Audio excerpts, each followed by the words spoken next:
You've heard someone call compound interest the eighth wonder of the world. It's a great quote. Almost nobody who repeats it can actually show you the math. So today, we're doing exactly that, using 33 years of real S&P 500 data. Here's the concept in plain English.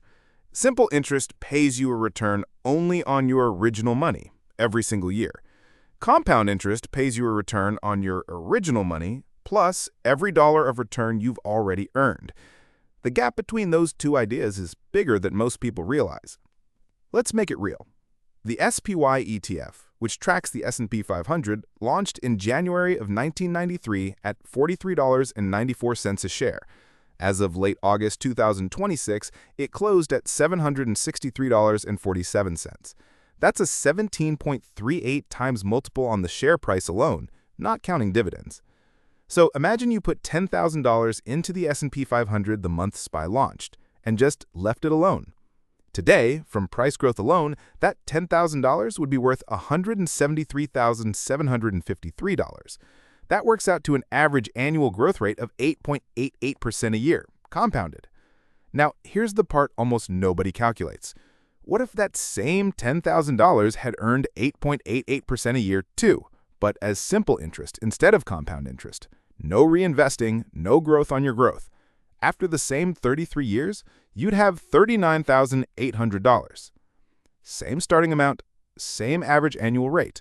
One number is $173,753, the other is $39,800. Compounding alone is responsible for an extra $133,953. That's not a rounding error. That's over 4 times more money created entirely by interest earning interest on interest. Why does the gap get that large? In year 1, compounding and simple interest look almost identical. But by year 20, your gains are earning gains on gains on gains. The compound curve doesn't rise in a straight line. It bends upward, and it bends harder the longer you let it run.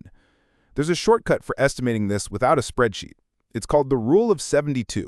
Divide 72 by your annual growth rate, and you get roughly how many years it takes your money to double. At 8.88%, that's 72 divided by 8.88, which is about 8.1 years per doubling. Let's check that against the real data instead of just trusting the formula. Over this actual 33-year stretch, that $10,000 doubled about 4 times to reach $173,753. Divide 33.6 years by 4 doublings, and you get roughly 8.15 years per doubling in real life.